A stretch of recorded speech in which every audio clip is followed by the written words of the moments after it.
All right, folks. So today we're making stuff out of scrap. I hate to throw away scraps, even weird stuff like this, because you never know when something as simple as this can turn into something that's a great gift or something that I can turn around and sell. So let's jump in. We'll start with this piece, and I think you're going to like it.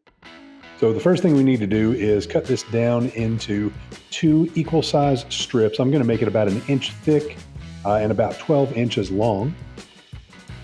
Then I'll use my crosscut sled to cut it down to about 12 inches. And then we just simply need to find the center and make a dado that's approximately the thickness of one of the pieces.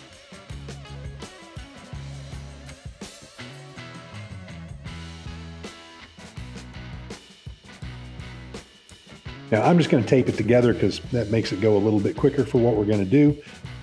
I'm going to mark the lines just so I can see it a little bit better, and then we'll move over to the crosscut sled.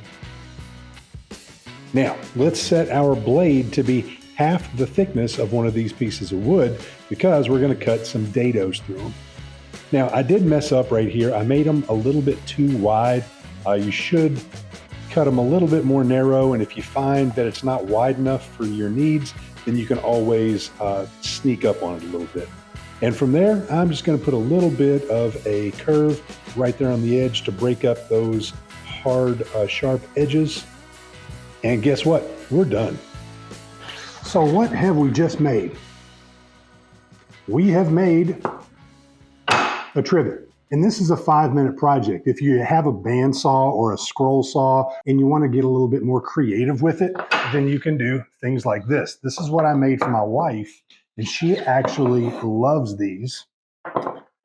We keep them in the kitchen and she uses them all the time. They fold in half and get stored like this. So you have 3 really cool trivets that are great for decor and when friends come over that you can just take and drop in the drawer like this. Well, I hope you enjoyed this. If you like simple little scrap wood projects like this one, check out the video that's right up here.